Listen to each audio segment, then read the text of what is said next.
무릇 표면적 유대인이 아니요 표면적 육신의 할례가 아니니라. 오직 이면적 유대인이며 할례는 마음이 할지니 영에 있고 율법 조문이 있지 아니한 것이라. 그 칭찬이 사람에게서가 아니요 다만 하나님에게서니라. 쉽게 말하면 이겁니다. 할례를 받았다고 다 하나님의 백성이냐? 할례를 받았으면서도 하나님의 뜻대로 살지 않으면 그는 하나님의 백성이 아니다. 그래서 진짜 할례는 마음에 받아야 되고, 마음의 할례를 받아서 사람이 전격적으로 변화돼서 하나님의 뜻대로 사는 사람이 진짜 할례를 받는 사람이고 하나님의 백성이다. 이런 의미예요. 이걸 좀 더 바꾸어 말하면, 여러분이 예수님 믿는 신자라고 하는데 신자라고 해서 다 신자냐 이 말이에요. 여러분이 교회를 다닌다고 해서 다 천국에 가고 하나님의 백성이 되느냐? 그렇지 않다. 마음의 할례를 받은 사람만이 하나님께서 내 백성이라 인정해 주시고 그가 구원받을 사람이다. 이런 말입니다. 주전 600년경에 에레미야 선지자도 하나님의 영이 임해서 사도 바울이 한 말과 똑같은 말을 전합니다. 하나님의 백성이라고 스스로 믿고 있는 유다 백성과 예루살렘 주민들을 향해서 에레미야는 다음같이 권면하며 경고합니다. 유다인과 예루살렘 주민들아, 너희는 스스로 할례를 행하여 너희 마음 가죽을 베고 나 여호와께 속하라. 그리하지 아니하면 너희 악행으로 말미암아 나의 분노가 불같이 일어나 사르리니 그것을 끌 자가 없으리라. 그래서 살고자 하고 구원받으려고 하면 마음 가죽을 베고 나 여호와께 속하라 라는 겁니다. 그렇다면 마음의 할례란 무엇일까요? 생각하고 판단하고 느끼고 깨닫게 되는 이 모든 작용이 누가 주인이 돼서 하느냐 이거예요. 그 주인이 하나님이시라면 그것은 마음의 할례를 받은 거예요. 할례 받은 마음이에요. 그렇지 아니하고 세상에 살고 내 개인적으로 생활하면서 마음에 들어오는 생각, 판단하고 깨닫고 알아가고 결정하는 모든 것들이 내 중심이 된다면 그 마음은 할례받지 못한 마음인 거예요. 하나님의 것이 아니다라는 거예요. 그래서 마음의 할례를 받으면 우리 마음이 하나님의 마음처럼 작동합니다. 하나님이 세상을 바라볼 때 어떻게 하면 하나님의 나라가 이 땅에 임하게 할 수 있을까? 그렇게 세상을 바라볼 때 우리도 아버지처럼 보는 거예요. 사람을 바라볼 때 어떻게 하면 저 사람이 구원받아서 사망에서 생명으로 옮겨서 하나님 나라를 누리게 할 수 있을까? 이게 아버지의 마음인데 우리 역시 영혼들을 바라볼 때 그렇게 봐지는 거예요. 마음의 할례가 왜 중요할까요? 오직 이면적 유대인이며 할례는 마음에 할지니 영에 있고 율법 조문이 있지 아니한 것이라. 그 칭찬이 사람에게서가 아니요 다만 하나님에게서니라. 아멘. 마음의 할례를 받을 때 하나님의 칭찬을 받는다. 하나님이 인정하는 사람이다. 이런 말이에요. 그러니까 하나님의 인정을 받는 사람, 인정을 받지 못하는 사람, 이 사람은 하나님의 백성이다. 이 사람은 하나님의 백성이 내 백성이 아니다. 이 사람은 구원을 받을 사람이고 이 사람은 멸망할 사람이다. 이것이 마음의 할례에 달려있다라는 거예요. 그래서 중요하다는 겁니다. 근데 사람을 하나님의 백성이 되게 하는 것은 이 할례를 말씀을 하면서 또 덧붙여서 이런 말씀을 해요. 오직 이면적 유대인이며 할례는 마음에 할지니 영에 있고 율법 조문이 있지 아니한 것이라. 영에 있고 율법 조문이 있지 않다.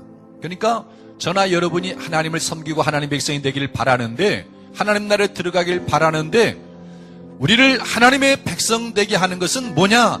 율법 조문이 아니라 영이다라는 거예요. 경건한 유대인들은 이마나 손목에다가 성경 율법을 기록해가지고 이렇게 각에다 넣어서 달고 다닙니다. 경문이라고 그러는데, 그리고 집 들어갈 때도 율법을 보고 나올 때도 율법을 볼 수 있도록 문설주라든지 기둥에다가 전부 성구를 기록해 놔요. 심지어 왕마저도 성경을 복사해서 자기 옆에다 두고 주야로 읽어서 하나님 경외를 배우고 그 말씀대로 나를 다스리겠습니다. 근데 그토록 율법에 대해서 열심히 있는 사람이 하나님께서 인정하는 그런 삶을 살았느냐? 역사가 증명하는 것은 아니오였어요. 율법을 아니까 하나님의 뜻은 잘 알아요. 그러면서 남들이 잘못 살면은 판단하고 말을 합니다. 근데 자기들도 역시 그 죄를 짓는 거예요. 이 말은 사람을 하나님의 백성 되게 함에 있어서 율법은 실패다라는 거예요. 오늘날에도 많은 사람들은, 그리스도인들은 성경을 읽고 성경 말씀대로 열심히 살면은 하나님의 백성이 되는 것처럼 생각하는데 그건 철저하게 실패를 할 수밖에 없어요.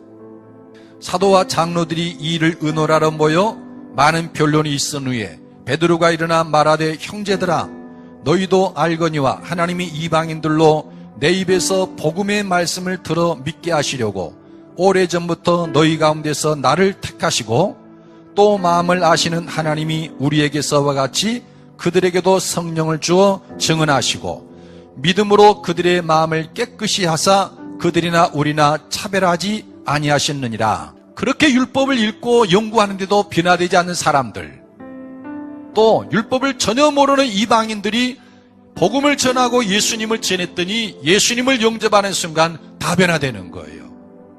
그래서 초대교회는 결정을 합니다.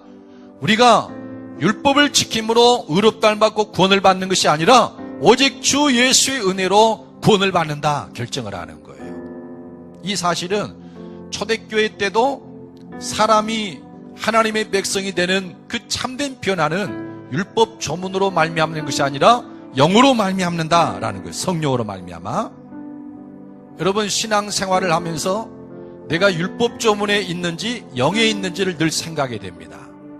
물론 우리는 성경을 읽어야 됩니다만은 성경을 읽고 성경대로 살아보려고 애쓰는 그런 신앙 태도가 아니라 성령님을 모시고 할례받은 마음에 성령으로 말미암아 내 마음에 기록하는 그 하나님의 감동을 주목해야 된다는 말이에요. 제 말은. 그러므로 내 형제들아, 너희도 그리스도의 몸으로 말미암아 율법에 대하여 죽임을 당하였으니 이는 다른 이 곧 죽은 자 가운데서 살아나신 이에게 가서 우리가 하나님을 위하여 열매를 맺게 하려 함이라. 우리가 육신이 있을 때에는 율법으로 말미암는 죄의 정욕이 우리 지체 중에 역사하여 우리로 사망을 위하여 열매를 맺게 하였더니 이제는 우리가 얽매였던 것에 대하여 죽었으므로 율법에서 벗어났으니 이러므로 우리가 영의 새로운 것으로 섬길 것이요 율법 조문에 묵은 것으로 아니할지니라. 아멘. 왜 예수님이 십자가에 죽으셔서 우리로 율법에 대하여 죽게 하였는가? 율법에 우리가 얽매여 있으면 이 율법을 지키는 것은 납니다. 그런데 우리 육체 안에는 죄의 법이 있어서 또 약해서 하나님의 말씀대로 다 살지를 못해요. 그러니까는 실패하고 좌절하고 하나님의 백성답지 못한 행동들이 수없이 나타나는 거예요. 그러니까 예수님이 십자가에 죽으심으로 우리도 함께 죽게 하고 율법에 대하여 죽겠다라는 거예요. 그래서 율법에서 벗어나게 하시고 그리스도에게로 가서 그리스도와 함께 더불어 살고 깊은 사귐을 갖게 될 때 혹은 성령님의 역사하심을 받게 될 때 하나님을 위한 열매들이 그때부터 주렁주렁 맺는다라는 겁니다. 영에 있고 율법 조문이 있지 않는 것이다. 육신을 따르지 않고 그 영을 따라 행하는 우리에게 율법의 요구가 이루어지게 하려 하심이니라. 아멘. 율법은 하나님의 뜻을 문자로 적어놓은 거죠. 율법의 요구는 하나님의 뜻대로 살아라라는 겁니다. 근데 사람이 율법에 있으면은 이상의 율법을 지키지 못해요. 왜냐하면 육체가 중심이 돼서 지키기 때문에. 그런데 영을 따라 행하는 사람, 성령을 따라 그리고 성령이 거듭나게 해주신 그 영의 요구를 따라서 살아가면 율법의 요구하는 말을 다 잃어버린다라는 거예요. 여러분, 예수를 믿으면 하나님이 성령을 우리 가운데 부어주십니다. 그러면 하나님이 영이신 성령님이 우리 안에 임하시면 허물과 죄로 죽은 우리 영을 살려요. 그러면 우리 이 거듭난 영은 우리 안에 임하신 성령님과 교제를 하는데 성령님 하나님의 깊은 것까지도 다 하시는 분이에요. 그러니까 자동적으로 우리 안에 있는 영이 성령님과 교제하면서 하나님의 뜻을 받아들이면서 마음에다가 하나님의 뜻을 뿌리는 거예요. 색칠을 하고. 그러다 보니까 어느 사이에 우리의 마음이 아버지 것이 돼버리는 거예요. 여러분, 이것이 사실 기독교의 본질입니다. 기독교가 뭐냐? 유대교가 뭐가 다르냐? 유대교는 율법에 있는 종교인데 우리 기독교는 영에 있는 종교예요. 성령님과 깊은 교제를 나누면서 성령님이 내 마음에 기록하는 그 하나님의 뜻대로 자신도 모르게 살아가는 이 급진적인 변화, 그래서 하나님의 뜻대로 살아가는 것이 기독교다라는 겁니다.